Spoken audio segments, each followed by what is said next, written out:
¿Alguna vez se han preguntado qué pasa exactamente en nuestra cabeza cuando aprendemos algo? Bueno, hoy nos vamos a meter de lleno en la neurociencia del aprendizaje, un viaje increíble que nos va a llevar desde cómo funcionan las neuronas hasta las estrategias que de verdad pueden cambiar la forma en que enseñamos y aprendemos. Y no, esto no es una metáfora, es literal. Cada concepto nuevo, cada habilidad que dominamos va dejando una marca física, biológica en nuestro cerebro. Aprender no es algo que simplemente pasa, es un proceso de construcción, de remodelación constante allá adentro. Ok, para empezar, lo primero que tenemos que quitarnos de la cabeza es la idea de que el cerebro es algo fijo, como una computadora que ya viene con todo instalado. Para nada. Es una estructura viva, que está evolucionando y adaptándose todo el tiempo. Aquí entra un concepto que es clave, la neuroplasticidad. Piénsenlo así. El cerebro está todo el tiempo creando nuevas conexiones entre neuronas, las famosas sinapsis, pero al mismo tiempo está podando, eliminando las que no se usan. ¿Y de qué depende cuáles se quedan? Pues de lo que hacemos, de lo que practicamos. Es el clásico úsalo o piérdelo, pero a nivel neuronal. A ver, para que esto quede más claro, veamos un ejemplo de cómo funciona esta plasticidad. El lóbulo occipital, que es como nuestro centro de operaciones visuales, es un gran ejemplo. Cuando vemos algo, esta parte del cerebro lo escanea y lo compara con los recuerdos que ya tiene para ver si lo reconoce. Si es algo nuevo, ¡zas!, empieza a crear una nueva conexión, un nuevo recuerdo. Es una pieza fundamental en todo este rompecabezas. Y bueno, la pregunta es, ¿cómo sabemos todo esto? ¿Cómo podemos ver qué pasa dentro del cerebro? Pues gracias a unas herramientas increíbles que nos permiten casi asomarnos a ver el cerebro mientras está trabajando, mientras aprende. Vamos a ver de qué se trata. Aquí tenemos a dos de los protagonistas. Por un lado, el electroencefalograma, o EEG, que es como ponerle micrófonos al cerebro para escuchar la conversación eléctrica entre neuronas. Nos dice cuándo está pasando algo. Por otro lado, la resonancia magnética funcional, o fMRI, es más como un mapa de calor. Detecta a qué zonas del cerebro llega más sangre, lo que significa que están más activas. Esta nos dice dónde está la acción. Las dos juntas nos dan una imagen súper completa. Pero, y aquí viene un punto súper importante, hay que ser realistas. Estas tecnologías tienen por ahora una limitación bastante grande.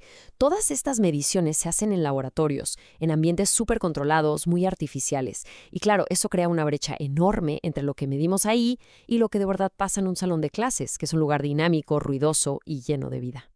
Muy bien, ya vimos la estructura del cerebro y cómo la medimos. Ahora sí, vamos a lo bueno. ¿Cómo se cocina un recuerdo?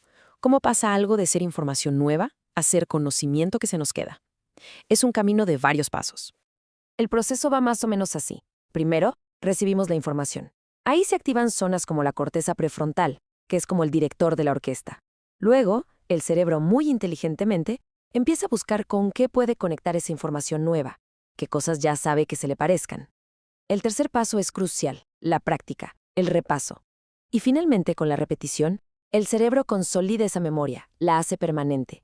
Es como trazar un camino en el monte. La primera vez apenas se ve, pero mientras más pasamos por ahí, más claro y fuerte se hace. Ahora, vamos a hablar de un factor que a veces ignoramos, pero que es un verdadero superpoder en el aprendizaje, las emociones. Piénsenlo de esta manera. Las emociones son como el marcatextos del cerebro. Cuando algo nos emociona, nos sorprende o nos interesa, el cerebro le pone una etiqueta de «Ojo, esto es importante». Dirige nuestra atención y le dicen a nuestra memoria qué cosas vale la pena guardar. Un aprendizaje que nos mueve emocionalmente es un aprendizaje que se queda. Y esta gráfica lo explica perfecto. Fíjense, un poquito de estrés, un desafío que nos motive, nos pone en un punto óptimo de aprendizaje. Es ese nerviosísimo bueno antes de un examen o una presentación. Pero cuidado, si el estrés es demasiado alto, nos bloquea. Y si no hay nada de estímulo, pues tampoco aprendemos mucho. El secreto está en encontrar ese punto medio. Entonces, ¿cómo le hacemos para usar las emociones a nuestro favor? Pues, con actividades que nos enganchen. Cosas como los juegos de rol, los debates en grupo o las demostraciones donde podamos ver y tocar. Y algo súper poderoso es conectar lo que estamos aprendiendo con nuestras propias vidas. Eso hace que al cerebro le parezca mucho más relevante y por lo tanto más fácil de recordar. Bueno, ya vimos un montón de teoría fascinante. Ahora viene la parte más importante. ¿Cómo llevamos todo esto a la práctica? ¿Cómo podemos usar esta ciencia para de verdad transformar la manera en que aprendemos y enseñamos? Esta cita lo resume todo de una forma genial.